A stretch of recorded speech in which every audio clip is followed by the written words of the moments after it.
பாகிஸ்தானுடைய முன்னாள் வெளிவிவகாரத்துறை அமைச்சர் Hina Rabbani Khar avargal.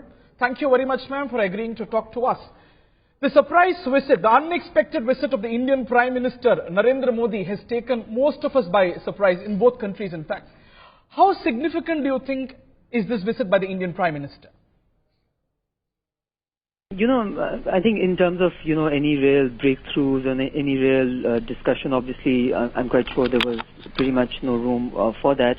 But in creating the enabling environment for in uninterrupted and uninterruptible dialogue process, I think this meeting may prove, if we all remain rational and sane and show our commitment to dialogue and negotiations and find our way through difficult waters, this might even be a watershed. It might be a really important, significant sort of start of a process that may lead us somewhere finally. Or watershed mayamaha amayum அப்படிங்கிறதுடைய பார்வை. We have seen many such events very high in optics in the last many years.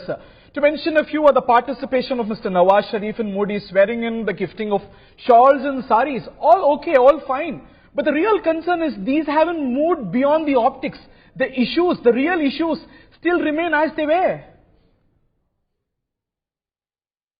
Look, we have seen much more significant things in the past, to be quite honest. I think Mr. Vajpayee's visit to Lahore was more than just creating an enabling environment. And many such opportunities have been lost. The meeting between Rajiv Gandhi and Benazir Bhutto Shaheed was also one very significant meeting in which they had even initialed documents on a resolution to the Siachen dispute. So what I'm saying is that the significance of this meeting cannot be judged today or even tomorrow or in the next week or 2 months. The significance of this meeting will be judged by the commitment that these two leaders show to put their weight behind the dialogue process and not let small little issues, as in day-to-day issues, come in the way of resolving long-standing disputes. The other concern is on the influence of your army. How empowered is your Prime Minister, Mr. Sharif, to take this forward and do something substantive and translate this into real progress, considering the huge influence your army and its chief, the other Sharif, enjoy? You see, I think it's an incorrect view to think that the military in Pakistan is not for negotiated dialogue, negotiations and dialogue and dispute resolution through dialogue. Having served as foreign minister and having gone through many briefings and interactions with the military of Pakistan, I can assure you that they also understand that dialogue is the only way forward.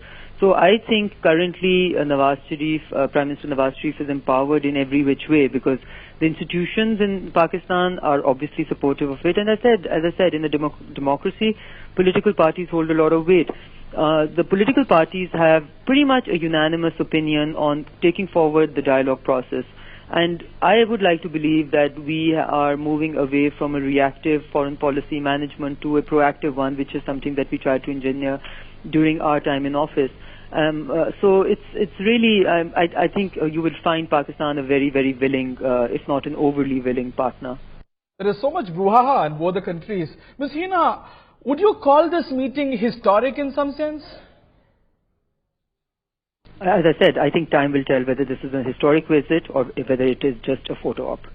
Another major irritant remains that the Pakistan insists to hold talks with the Hurriyat leaders. This being a major concern, shouldn't Pakistan change her approach?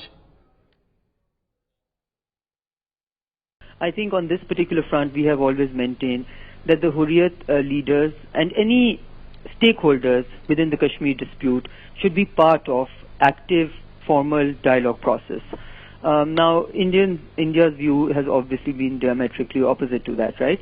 But I honestly don't believe that involving them in any way in the dialogue process, showing some flexibility from both sides, we can give some, you can give some, and they themselves can give some. But it almost seems like I'm repeating myself too often, but really what is important is to show the commitment to resolve these disputes, which will give confidence. It will be very confidence-inspiring for all parties which are involved to show the flexibility that is required for this dialogue process to go forward. Thank you very much, Ms. Hina, for agreeing to talk to us. Thank you very much.